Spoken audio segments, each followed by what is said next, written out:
بسم اللہ الرحمن الرحیم۔ السلام علیکم۔ پروگرام حکمت میں خوش آمدید۔ میں ہوں محمد حسن الیاز اکرام۔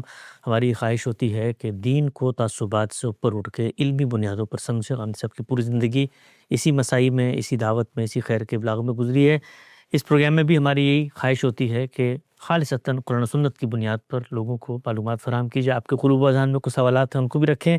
حدیث سے ہمارا ایک اشتغال جو شغف ہوتا ہے اس سے تعلق پیدا کریں، اور صحابہ کرام کے آثار سے صحابہ کسی سلسلے کو لے کے حاضر خدمت ہے۔ آغاز کرتے ہیں۔ ہمارے ساتھ موجود ہیں جناب جاوید احمد غامدی صاحب۔ السلام علیکم غامدی صاحب۔ وعلیکم السلام۔ ہم سے بہت شکریہ آپ کے وقت کا۔ پروگرام کے پہلے حصے میں ہم قرآن مجید کا ایک منتخب مقام رکھتے ہیں، اس پہ غام صاحب کی تفسیر البیان سے کچھ توضیح حواشی بھی پڑھتے ہیں، اور پھر اس سے متعلق سوالات آپ سے طلب کرتے ہیں، جوابات۔ غام صاحب میرے سامنے سورہ مائدہ کی آیت نمبر 8 ہے۔ ارشاد فرمایا، ایمان والوں، اس عہد و میثاق کا تقاضا ہے کہ اللہ کے لیے کھڑے ہو جاؤ انصاف کی گواہی دیتے ہوئے، اور کسی قوم کی دشمنی بھی تمہیں اس پر نہ ابھارے کہ انصاف سے پھر جاؤ۔ انصاف کرو، یہ تقوی سے زیادہ قریب ہے، اور اللہ سے ڈرتے رہو، اس لیے کہ اللہ تمہارے ہر عمل سے باخبر ہے۔ ہم سب نے اپنی تفسیر میں اس کی وضاحت بھی کی، اور اپنے استاد جناب امین حسن اصلاحی صاحب کا بھی اقتباس نقل کے پڑھ دیتا ہوں۔ ہم سب نے لکھا ہے، مطلب یہ ہے کہ تم میں سے ہر شخص نہ صرف یہ کہ حق و انصاف پر قائم رہے، بلکہ یہ اگر گواہی کا مطالبہ کریں تو جان کی بازی لگا کر ان کا مطالبہ پورا کریں، حق کہے، حق کے سامنے سر تسلیم خم کرے، انصاف کرے، انصاف کی شہادت دے، اور اپنے عقیدہ و عمل میں حق و انصاف کے سوا کبھی کوئی چیز اختیار نہ کرے، یہاں تک کہ کسی قوم کی دشمنی بھی اسے آمادہ نہ کرے کہ وہ حق و انصاف کی راہ سے ہٹ جائے۔ استاد امام مولانا امین حسن اصلاحی لکھتے ہیں کہ شیطان نے راہ حق سے گمراہ کرنے میں سب سے زیادہ جس حربے سے کام لیا وہ یہی ایک دوسرے کے ساتھ دشمنی کا حربہ ہے۔ یہود نے محض بنی اسماعیل اور مسلمانوں کی دشمنی میں اس تمام عہد و پیمان کو خاک میں ملا دیا جس کے وہ گواہ اور ذمہ دار بنائے گئے تھے۔ اس وجہ سے مسلمانوں سے عہد لیا گیا ہے کہ وہ شیطان کے اس فتنے سے بچ کر رہیں۔ دوستوں اور دشمنوں دونوں کے لیے ان کے پاس بس ایک ہی باٹ، ایک ہی ترازو ہونا چاہیے ہے۔ ہم سب قرآن مجید کے چند ایسے شاندار مقامات، ویسے تو پورا قرآن ہی ایک طرح سے آگے ہی ہے، ہدایت ہے، لیکن ایسے مقامات جو انسان کی جبلت، اس کی نفسیات اور اس کے داخل میں اتنا بڑا جو جذبہ کار فرما ہے کہ جب اس کو کسی سے دشمنی ہوتی ہے، کسی سے تردد لاحق ہوتا ہے، تو اس موقع پر، یعنی عام طور پر تو انصاف کا چلے تقاضا آپ کرتے ہیں، بتاتے ہیں کہ انصاف ہونا چاہیے، لیکن ان فریقین کے ساتھ انصاف کی قرآن مجید تلقین کر رہا ہے، ہدایت کر رہا ہے کہ جنہوں نے تم پر زیادتی کی اور کسی قوم کی دشمنی، ظاہر بات دشمنی کسی وجہ سے پیدا ہوئی ہوگی، قرآن یہ کہتا ہے کہ اس کے ساتھ بھی انصاف کا معاملہ کرنا ہے۔ بہت مشکل کام نہیں ہے جس کا مطالبہ قرآن مجید انسان سے کر رہا ہے۔ اس میں کیا شک ہے، لیکن یہ بہرحال ایمان کا تقاضا ہے۔ آپ کے علم میں ہوگا کہ ہم جب دین کو بیان کرتے ہیں تو اس میں اوامر و نواہی بیان کرتے ہیں، جی، یعنی ان چیزوں کا دین میں حکم دیا گیا ہے، ان چیزوں سے روکا گیا ہے۔ اوامر و نواہی کو پھر ہم عنوانات کے تحت بھی تقسیم کر دیتے ہیں، یعنی یہ اوامر و نواہی اخلاقیات کی نوعیت کے ہیں، یہ اوامر و نواہی مثال کے طور پر سیاسی نظم کے ہیں، یہ اوامر و نواہی معیشت سے متعلق ہیں۔ غرض یہ کہ مختلف عنوانات کے تحت ان کو بیان بھی کرتے ہیں۔ یہ عنوانات میں نے بھی اپنی کتاب میزان میں قائم کیے ہیں، دوسرے علماء بھی اپنے اپنے طریقے کے مطابق قائم کرتے ہیں، لیکن میں نے اس کو ان میں سے کسی عنوان کے تحت نہیں رکھا۔ اچھا، یہ جو ہدایت یہاں ہے، بلکہ جب دین کی پوری تعبیر بیان کی ہے، میری کتاب میزان میں دین حق کے عنوان سے بیان ہوئی، دوسرا مقدمہ ہے اس کا۔ یعنی میزان کے 2 مقدمے ہیں۔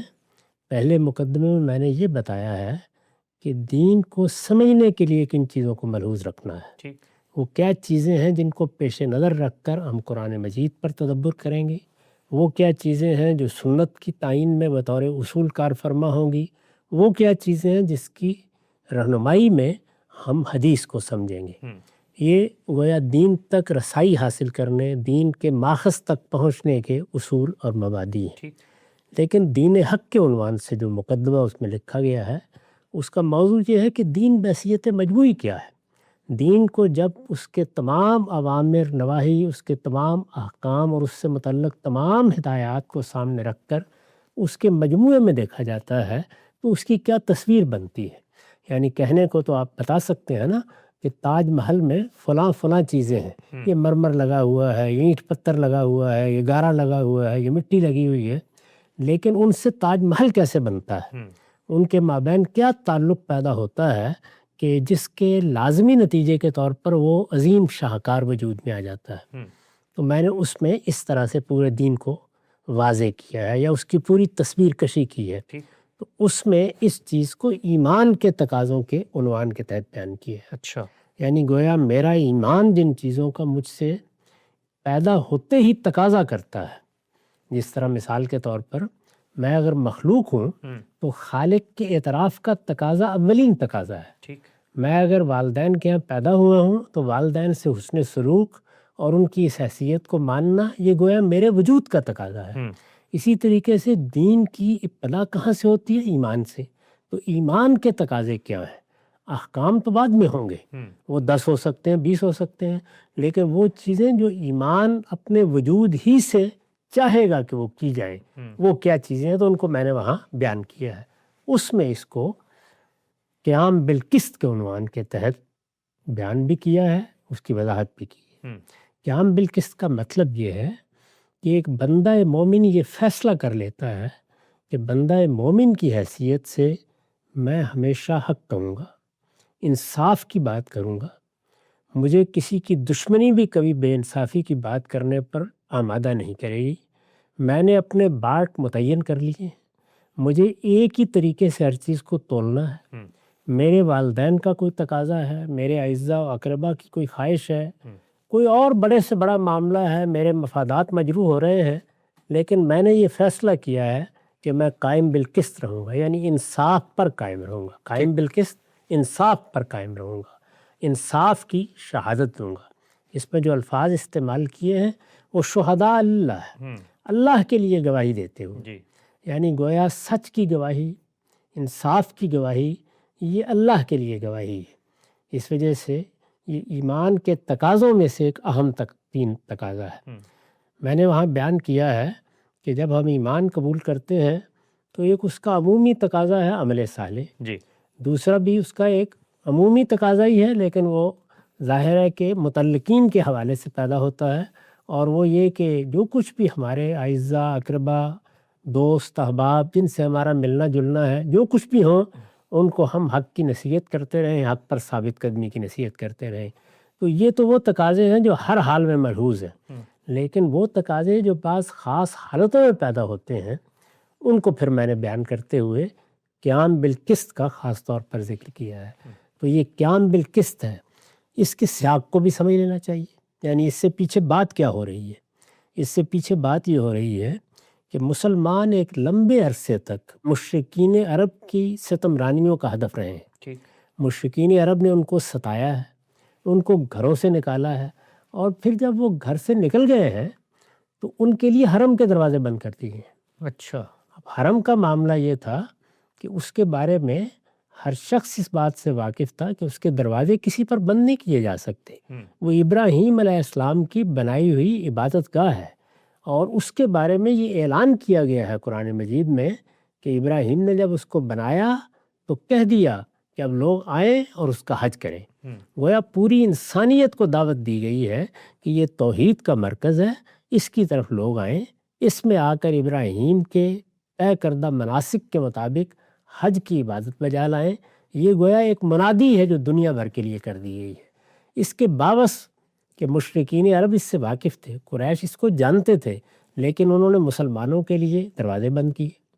مسلمان جب مدینہ میں آ گئے تو ان کی انتہائی خواہش تھی کہ وہ جس طرح کہ ہر مسلمان کی ہوتی ہے عمرے کے لیے جائیں، حج کے لیے جائیں، لیکن وہ نہیں جا سکے۔ راستے میں انہوں نے رکاوٹیں پیدا کر دی۔ اب صورتحال تبدیل ہونا شروع ہوئی، گرد و پیش میں دین حق کی دعوت پھیل گئی، بہت سی بستیوں میں لوگ مسلمان ہو گئے، تو مسلمانوں کو ایک طرح کا غلبہ حاصل ہونا شروع ہو گیا۔ یہاں اب یہ صورتحال یہ تھی کہ مشرکین کو حج کے لیے جانا ہے، مسلمان اس میں رکاوٹ پیدا کر سکتے تھے۔ تو وہاں سے اللہ تعالیٰ نے بات شروع کی کہ اللہ کی عبادت میں رکاوٹ نہیں پیدا کی جا سکتی۔ اس میں یہ سوال ہی زیر بحث نہیں آنا چاہیے کہ وہ کون ہے جو عبادت کرنے جا رہا ہے۔ وہ کوئی خدا رسول کا دشمن ہو سکتا ہے، لیکن اگر وہ اللہ کی عبادت کرنے کے لیے جا رہا ہے تو کسی مسلمان کا کام نہیں ہے کہ اس کے راستے میں کوئی رکاوٹ پیدا کرے۔ اسی کو ایک دوسرے مقام پر اس طرح بیان کیا ہے کہ من اظلم ممن منع مساجد اللہ، ان لوگوں سے بڑھ کر ظالم کون ہو سکتے ہیں جو اللہ کے ہاں مسجدوں میں جانے سے لوگوں کو روکتے ہیں۔ یعنی جب آپ نے مسجد بنائی ہے تو مسجد اس لیے نہیں بنائی گئی کہ اس میں آپ بیٹھ کے طے کریں گے کہ کون آئے گا اور کون نہیں آئے گا، وہ اس لیے بنائی گئی ہے کہ پوری انسانیت وہاں خدا کی عبادت کرنا چاہے تو آ کے عبادت کر سکے۔ تو قرآن مجید نے مسجد کے بارے میں بھی یہ تصور دیا، اور یہاں خاص طور پر حج جیسی عبادت کو موضوع بنایا اور یہ فرمایا کہ اگر انہوں نے تم کو روک دیا تھا، اس میں الفاظ یہ ہیں کہ ان صدوکم عن المسجد الحرام، انہوں نے تم کو روک دیا تھا تو انہوں نے ایک جرم کا ارتکاب کیا تھا، تم جواب میں اس جرم کا ارتکاب نہیں کر سکتے۔ یہ جو قربانی کے جانور لوگ لے جا رہے ہیں، یہ جو انہوں نے ان کے گلے میں پٹے ڈالے ہوئے ہیں، علامتیں قائم کی ہوئی ہیں، یہ سب شاعر اللہ ہیں، یعنی یہ میری قائم کردہ علامتیں ہیں، یہ میرے طے کردہ مناسک ہیں۔ اللہ تعالیٰ فرماتے ہیں لہٰذا ان کے معاملے میں کوئی شخص ہاتھ بڑھانے کی جسارت نہ کرے۔ ٹھیک، یہ درست کہ انہوں نے تمہارے راستے میں رکاوٹیں ڈالی، یہ بالکل صحیح ہے کہ انہوں نے بڑے ظلم کا ارتکاب کیا ہے، لیکن اب ان کی دشمنی تمہیں اس پر آمادہ نہ کر دے کہ تم ان کے حج میں رکاوٹ ڈالنا شروع کر دو۔ یہ اللہ کی عبادت گاہ ہے، اور اللہ کی عبادت گاہ کی طرف، اللہ کی قائم کردہ عبادت گاہ، اللہ کے اپنے اذن سے قائم کردہ عبادت گاہ، یہ توحید کا مرکز، اس میں شرک ہی کو روکا جا سکتا ہے، لیکن کسی شخص کو اگر وہ اللہ کی عبادت کرنے کے لیے آیا ہے تو اس کو نہیں روکا جا سکتا۔ تو قرآن مجید نے مسلمانوں کو ایک ایک چیز کو گن کر یہ بتایا کہ حج کے تمام مناسک میں نے مقرر کیے، یہ میرے شاعر ہیں، ان کو انجام دینے کے لیے آنے کا ہر شخص کو حق حاصل ہے، تم مسلمان ہو تمہارا بھی یہ حق ہے، یہ اگرچہ مشرکین ہیں لیکن ان کو بھی حق ہے کہ یہ آئیں اور یہاں آ کر میری عبادت کریں۔ میری عبادت جب یہ کر رہے ہیں تو ان کو امان ہے، یعنی ان کا شرک ایک الگ چیز ہے، یہ اس وقت میری عبادت کرنے کے لیے آ رہے ہیں، میرے بتائے ہوئے طریقے کے مطابق حج کرنے کے لیے آ رہے ہیں۔ اس میں پھر قرآن مجید نے ایک اصول بیان کیا، اور وہ اصول در حقیقت ہمارے تمام تعلقات کی بنیاد ہے۔ یعنی عبادت کا معاملہ ہو، بڑی سے بڑی عبادت، نماز ایک عبادت ہے، روزہ ایک عبادت ہے، حج ایک عبادت ہے، قربانی ایک عبادت ہے، عبادت کا معاملہ ہو، کوئی اور نیکی کا کام ہے، اس میں بڑی جامع تعبیر اختیار کی ہے بر و تقوی، کہ بر اور تقوی کے کاموں میں یہ نہیں دیکھا جائے گا کہ دوسرا آدمی کیا ہے، اس کا عقیدہ کیا ہے، اس کا نقطہ نظر کیا ہے، اس نے کیا مذہب اختیار کر رکھا ہے۔ بر و تقوی کے کاموں میں تم پابند ہو کہ تعاون کرو، تعاونوا علی البر والتقوی ولا تعاونوا علی الاثم والعدوان، یعنی وہ معاملہ دیکھنا پڑے گا کہ وہ کیا کہہ رہا ہے۔ وہ اگر تم کو غریبوں کی مدد کرنے کے لیے پکار رہا ہے تو تم اس کا عقیدہ اور ایمان دیکھو، اس کے مذہب کے بارے میں تردد کرو گے۔ وہ اگر تم کو نماز کے لیے بلا رہا ہے، خدا کی عبادت کے لیے بلا رہا ہے، تو یہ وہ چیزیں ہیں جو بر و تقوی کی چیزیں ہیں، علم میں اس کا ساتھ دینا تم پر لازم ہے۔ اور اگر کوئی اسم و عدوان ہے، کوئی برائی ہے، کوئی حق تلفی کا معاملہ ہے، کوئی جان مال آبرو کے خلاف زیادتی کا معاملہ ہے، تو اس میں تمہیں کسی حال میں تعاون نہیں کرنا چاہیے۔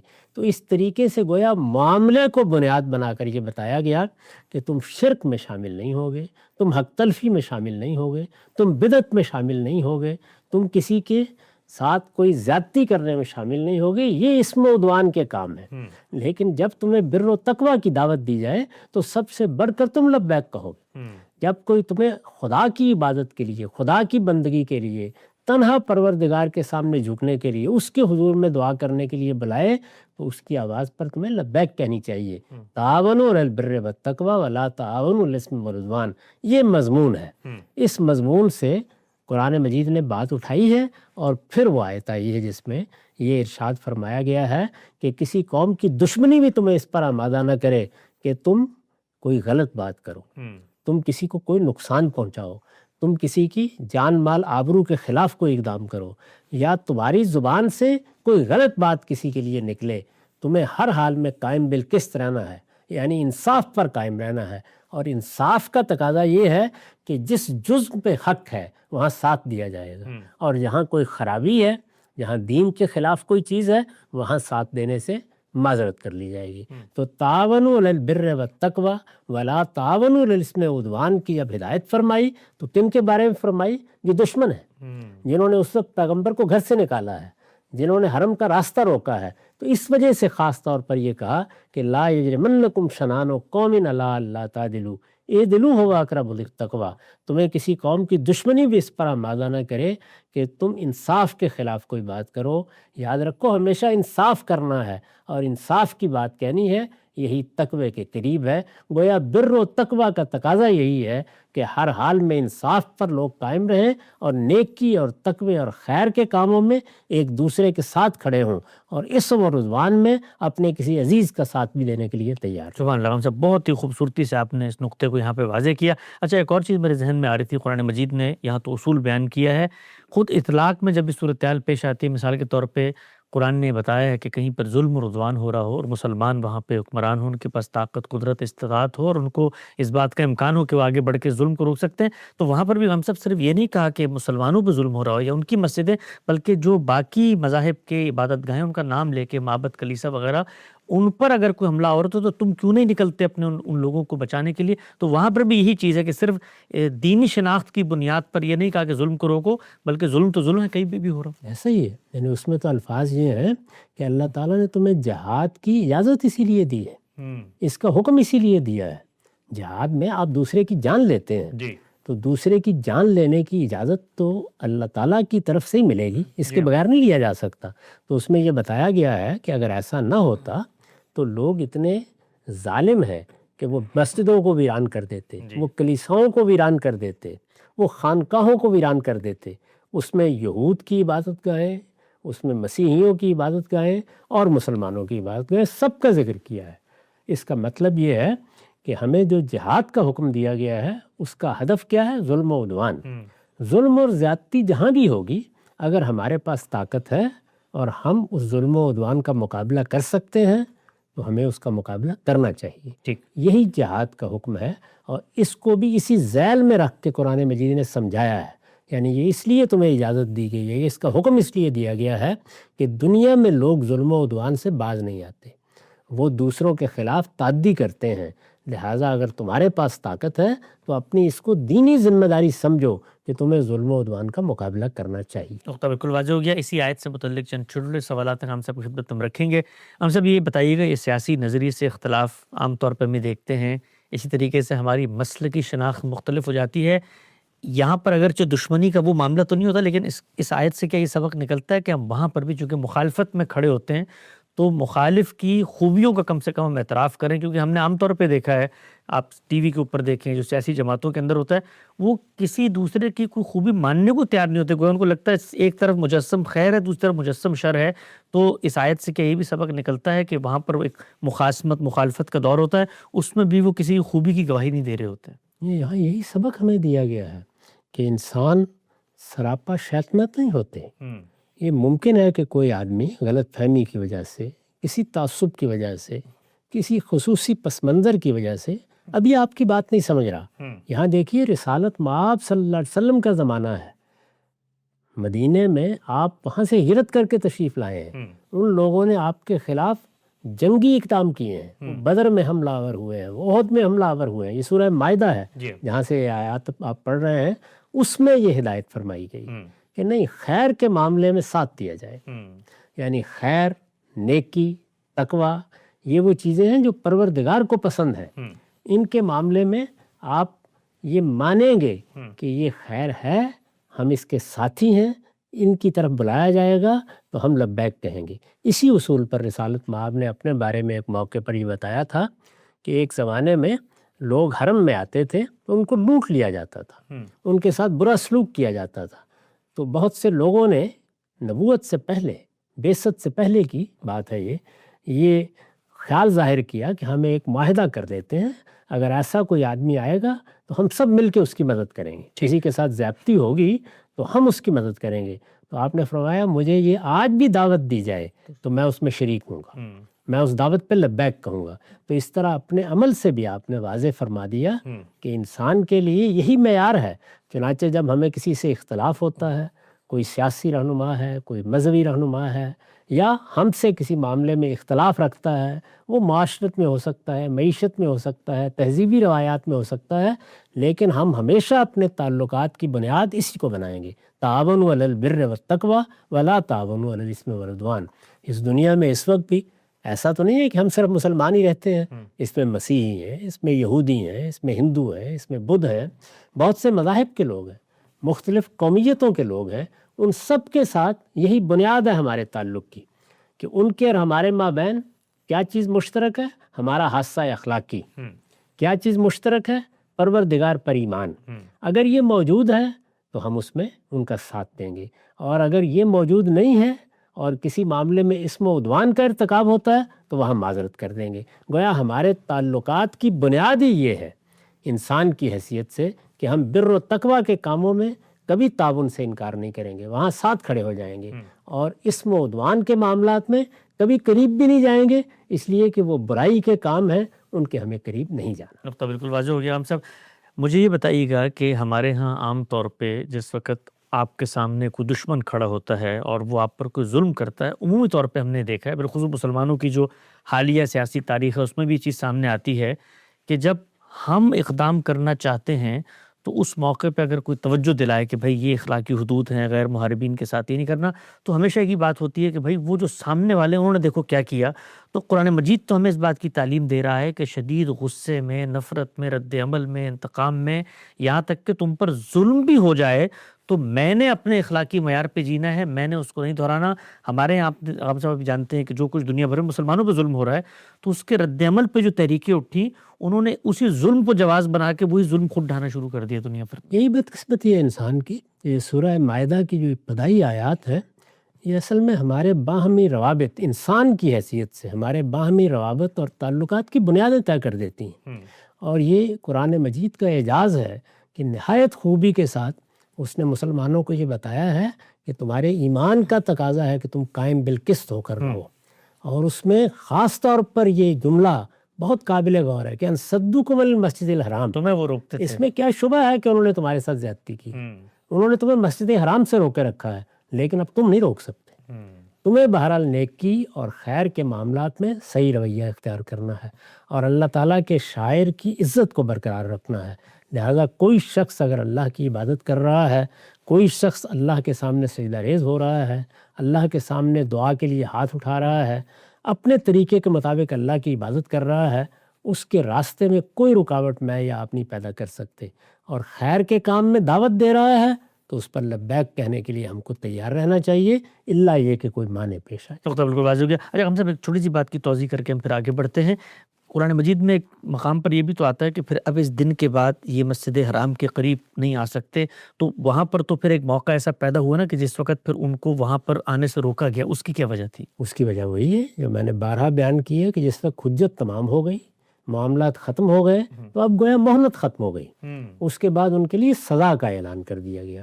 جب سزا کا اعلان کیا گیا تو پھر یہ بتا دیا گیا کہ اب ان کے لیے موت ہی ہے، اور وہ اللہ نے کیا، وہ اللہ تعالیٰ نے کیا، وہ اللہ تعالیٰ نے کیا، اور وہ سورہ توبہ میں کیا گیا، یعنی آخری مرحلے میں۔ جب تک وہ آخری مرحلہ نہیں آ گیا اس وقت تک یہی قانون تھا کہ اب وہ دنیا میں عام انسانوں کی حیثیت سے اگر جی رہے ہیں تو ان کے ساتھ یہ اصول ہوگا، تعاون البر والتقوی ولا تعاون الاثم والعدوان۔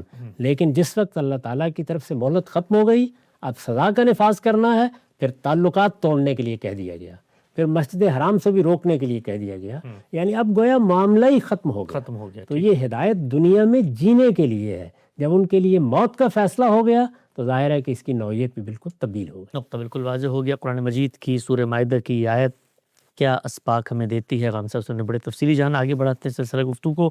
حدیث میرے سامنے ام کلثوم رضی اللہ تعالی عنہ کی روایت ہے، فرماتی ہے کہ میں نے رسول اللہ صلی اللہ علیہ وسلم کو سنا کہ آپ نے فرمایا، وہ شخص جھوٹا نہیں ہے جو لوگوں کے درمیان صلح کرائے اور اس کے لیے اچھی بات کہے یا کسی اچھی بات کو بڑھا کر بیان کر دے۔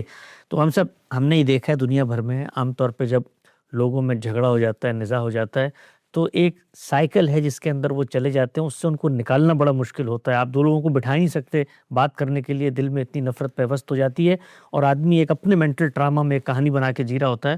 تو آپ صلی اللہ علیہ وسلم سے عام طور پہ تو یہ ہے نا کہ بھئی آپ دنیا کے اندر سب سے بلند ترین اخلاقی معیار پہ انسان کو کھڑا کرنے آئے ہیں، لیکن جو عملی ریئلٹیز ہیں، عملی حقائق ہیں، انسان کی جو نفسیات ہے، اس کو سامنے رکھ کے جو آپ نے ہدایت فرمائی ہے کہ یہ کوئی جھوٹ نہیں ہے کہ اگر آپ مثال کے طور پہ دو لوگ بالکل ہی منہ بنا کے بیٹھے ہیں نفرت کے کناروں پر، تو ان کو قریب کرنے کے لیے اگر کوئی تھوڑی سی بات بڑھا کر بھی بیان کر دیتے ہیں تو یہ اپنی ذات میں جھوٹ نہیں ہے. کیسے دیکھتے ہیں آپ اس پوری بات کو؟ یہ بالکل بڑی ہی بات ہے. یعنی دنیا میں جتنی برائیاں ہیں ان کی حقیقت کو سمجھنا چاہیے. جھوٹ ایک بڑی برائی ہے، ہر حال میں آدمی کو اس سے بچنا چاہیے. لیکن کیوں برائی ہے؟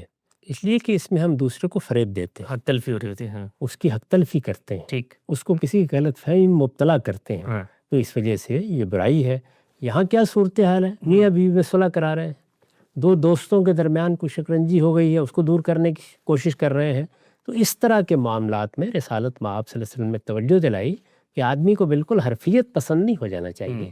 وہاں یہ دیکھنا چاہیے کہ اگر میاں نے کوئی بات کی ہے اور آپ نے اس میں نیکی اور خیر کی بات کو ذرا بڑھا کر بتا دیا، بیوی نے کوئی بات کی ہے اور اس میں آپ نے برائی کی بات اس کے میاں کو نہیں بتائی بلکہ نیکی کی بات کو ذرا نمایاں کر دیا ہے، تو اس طرح کی چیزوں کو جھوٹ نہیں سمجھنا چاہیے. اس میں خیر خواہی اور خیر خواہی کا جذبہ کار فرما ہوتا ہے. چنانچہ یہ نصیحت فرمائی کہ الدین والنصیحہ، دین نام ہی خیر خواہی کا ہے. تو بسا اوقات ایسا ہوتا ہے کہ ایک چیز بظاہر غلط نظر آ رہی ہوتی ہے لیکن وہ اپنی حقیقت کے لحاظ سے نیکی اور خیر کا ذریعہ بن جاتی ہے. ٹھیک. اعظم صاحب، یہ تو ہو گئی افراد کی بات. ملکوں کے درمیان ہم نے دیکھا ہے، اور خود اس وقت اللہ کے فضل و کرم سے ہمارے ملک کو بھی یہ شرف مل رہا ہے کہ وہ دو بڑے جو اس وقت متنازع ممالک ہیں ان کے لیے تعلقات ہموار کر رہے ہیں، امن کی راہیں اختیار کر رہا ہے.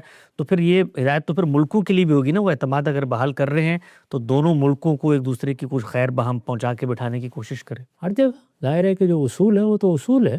بس یہی ہے کہ آپ دھوکہ دینے والے نہ بنیں، فریب دینے والے نہ بنیں، کسی کو کسی ایسی غلط فہمی میں مبتلا نہ کریں جو حقیقت کے بالکل خلاف ہو. اتنی بات ہی کریں جتنی بات ناگزیر ہے، جس میں لوگوں کے دل صاف ہوں، جس میں وہ قریب آئیں، جس میں ان کے درمیان اگر کوئی رنج کے مواقع ہیں تو وہ کم کیے جا سکیں. تو اس چیز کو سامنے رکھ کے، یعنی ہدف صحیح ہونا چاہیے، مقصد صحیح ہونا چاہیے، بات اتنی ہی کرنی چاہیے جتنی فی الواقع ناگزیر ہے، جس کی ضرورت ہے. اس سے آگے نہیں بڑھنا چاہیے. اب تو بالکل واضح ہو گیا. آگے بڑھاتے ہیں. اب سب میرے سامنے ایک اثر ہے، میں اس کا خلاصہ آپ کی خدمت میں رکھ دیتا ہوں.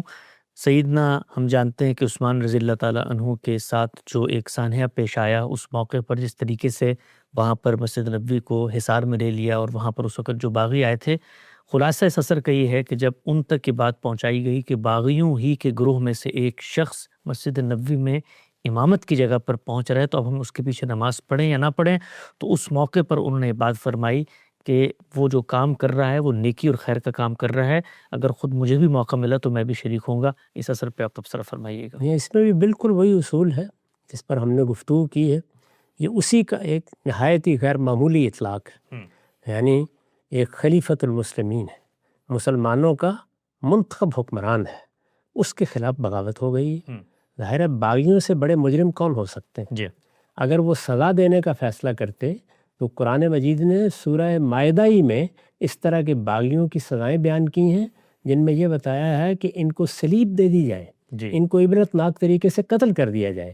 اس طرح کے مجرم ہیں جنہوں نے اس وقت مدینے پر قبضہ کیا ہوا ہے. وہاں وہ نماز پڑھا رہے ہیں. سیدنا عثمان سے پوچھا جاتا ہے اگر میں آپ ہوتے تو یہ حوصلہ کرتے کہ یہ جواب دیتے؟ تو انہوں نے کہا کہ نہیں، وہ نماز پڑھا رہے ہیں، وہ نیکی کا کام اور خیر کا کام کر رہے ہیں. ان کی برائی میں شامل نہ ہونا، لیکن جب وہ نیکی اور خیر کے لیے بلاتے ہیں ان کے پیچھے نماز پڑھ لو، اس سے کوئی فرق نہیں واقع ہوتا.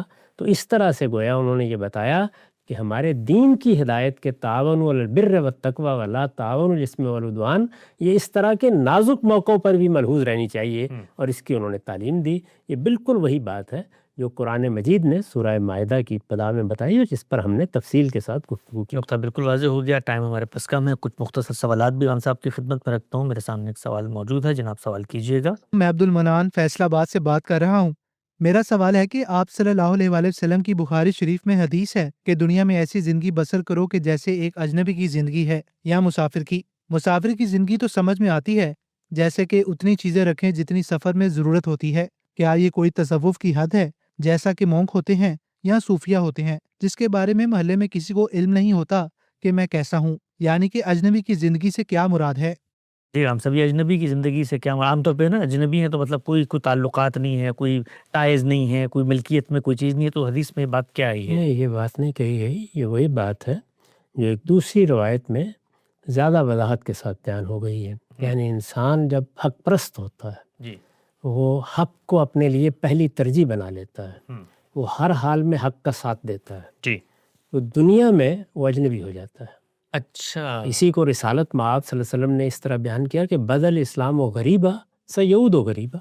اسلام کی ابتدا ہوئی تو وہ اجنبی تھا، یعنی مطلب یہ ہے کہ لوگوں نے شرک، بدعت، اپنے مخصوص تصورات، اپنے مذمومات کو معلوم نہیں کیا بنایا ہوتا ہے، وہ انہی میں زندگی بسر کرتے ہیں. جی یعنی کسی بھی معاشرے میں جہاں پیغمبر بھی آئے ہیں وہاں بھی اگر آپ جائزہ لے کے دیکھیں تو لوگوں کو ان کے آبا کی روایتیں، اسی طریقے سے ان کے پہلے تصورات، ان کے تعصبات آخری درجے میں عزیز ہوتے ہیں. بالکل ٹھیک. اس میں کوئی آدمی صحیح دین بتائے، دین کی بات لوگوں تک پہنچائے، دین کو جس طرح کہ وہ ہے اس طرح بیان کرے، بے کم و کاست لوگوں کے سامنے رکھ دے، تو وہ زیادہ دیر تک لوگوں کے لیے قابل برداشت نہیں رہتا. ایسے ہی آہستہ آہستہ اس کو ایک اجنبیت کی صورتحال پیش آ جاتی ہے. تو یہ وہ چیز ہے کہ تم اس کو گوارا کر لو کہ تمہیں لوگ ایسے ہی اکیلا کر دیں، تم تنہا ہو جاؤ، اجنبی ہو جاؤ، تو اس کو بھی گوارا کر لو. لیکن اس دنیا کے ساتھ کسی غلط بات پر مصالحت کا رویہ اختیار کرنا، اپنی زبان بند کر لینا، حق کو چھپا لینا، اس کو کسی حال میں بھی اختیار نہ کرنا. تو یہ بات ہے جو ہم بیان کریں. نقطہ بالکل واضح ہو گیا. ہمارے پروگرام کا وقت یہاں پہ ختم ہوتا ہے. انشاءاللہ اگلے ہفتے دوبارہ حاضر خدمت ہوں گے. اب تک آپ کے بہت شکریہ.